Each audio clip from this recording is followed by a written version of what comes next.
Hello, you are welcome dear students. अब मैं आपको गरुड़ासना योगा स्टेप्स बताऊंगा। आप इसे अपनी कॉपी पर लिखना और याद करना। इस वीडियो को ज़रूर देखो, इसे देखकर आपको समझने में आसानी होगी। So let's start. Step 1. Stand straight on both feet.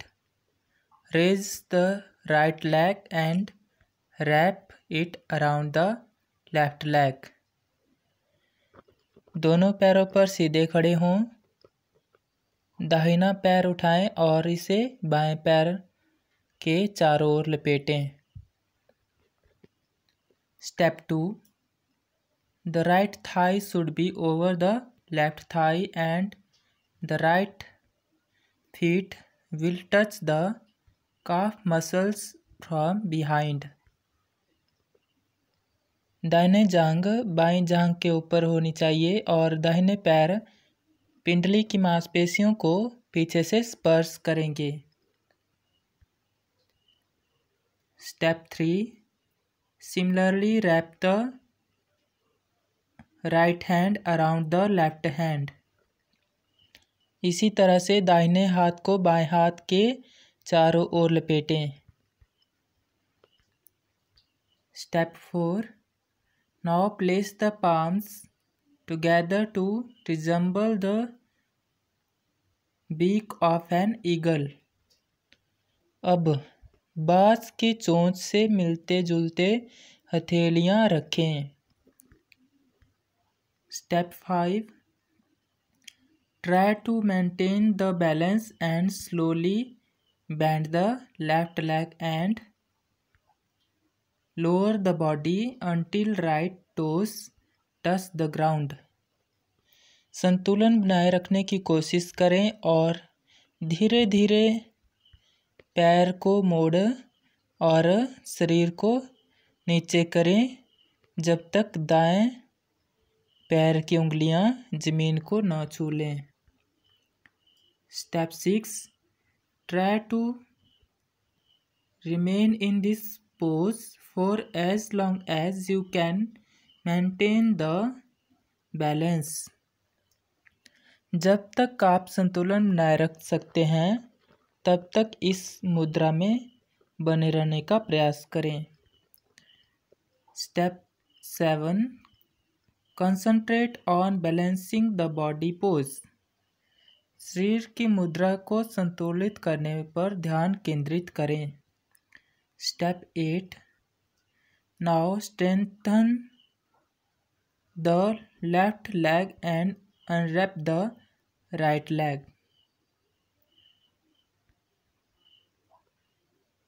अब बाएं पैर को सीधा करें और दाहिने पैर को खोल दें। Also release the right arm and come to normal standing position.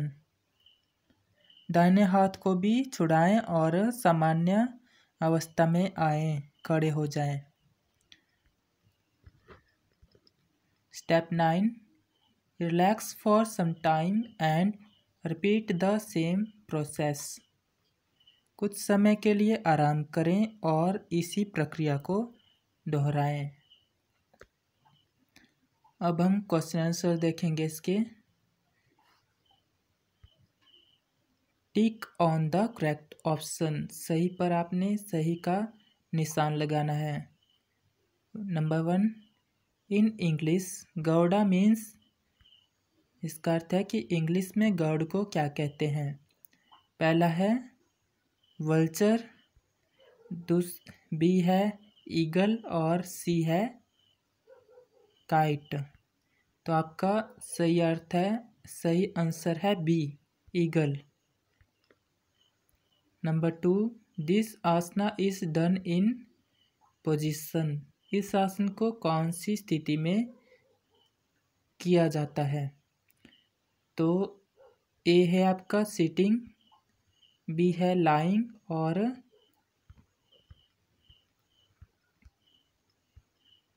सी है स्टैंडिंग, तो सही आंसर है सी स्टैंडिंग। खड़े होकर आप इस आसन को करते हैं। Number 3, it enhances the sense of dash of the body. यह आपके शरीर में भावना को बढ़ाता है। कौन सी भावना को बढ़ाता है? ए है बैलेंस, बी है प्रोग्राम और सी है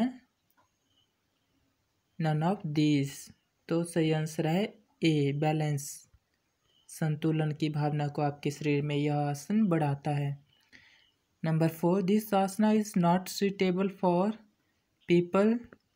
तो कौन से लोगों के लिए आसन उपयुक्त नहीं है?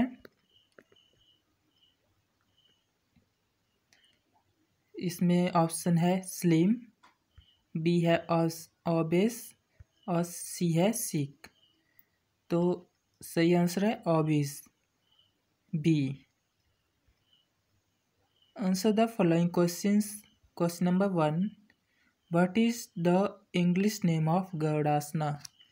गरुड़ासन का अंग्रेजी में क्या नाम है? Answer, the English name of Garudasana is eagle. The name literally means devourer. Garudasan का अंग्रेजी नाम ईगल है, जिसको हिंदी में बाज कहते हैं। हालांकि नाम का शाब्दिक अर्थ है डिवोरर, भक्त। Question 2, how is Garuda known as in Hindu mythology? Garuda को हिंदी पौराणिक कथाओं में कैसे जाना जाता है?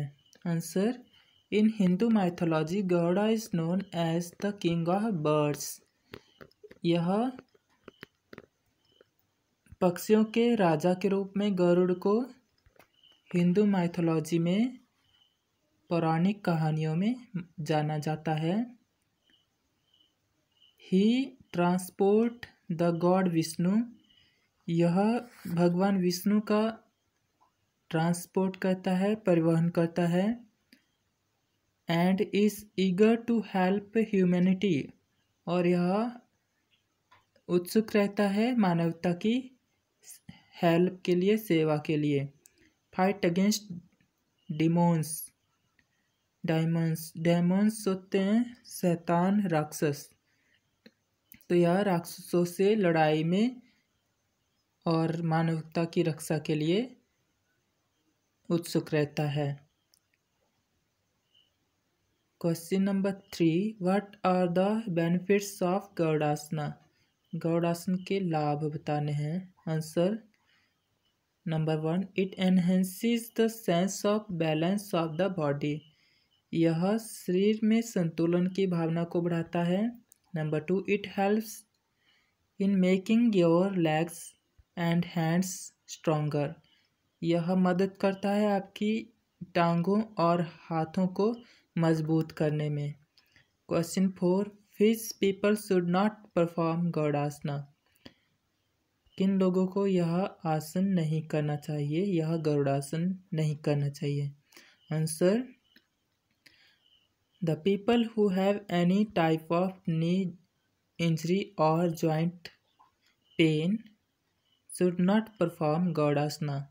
उन लोगों को जिन्हें घुटनों की चोट या जोड़ों का दर्द हो, उन्हें यह आसन नहीं करना चाहिए। Question 5, why beginners find this asana difficult? जो यह आसन शुरू करते हैं उनके लिए आसन मुश्किल क्यों है? Answer, beginners often find it difficult to wrap the arms around until the palms touch। शुरुआत में लोगों को यह डिफिकल्ट इसलिए लगता है, मुश्किल, क्योंकि जब आप हाथों को, अपने बाजुओं को मोड़ते हैं तो जब तक हथेलियां आपस में आप छू नहीं लेते तब तक यह मुश्किल होता है। तो यह गरुड़ासन इसके लाभ, और हमने कुछ क्वेश्चन आंसर समझे। आपको ये नोट करने हैं कॉपी पर, साथ में इनको लर्न भी कर लेना। Thank you.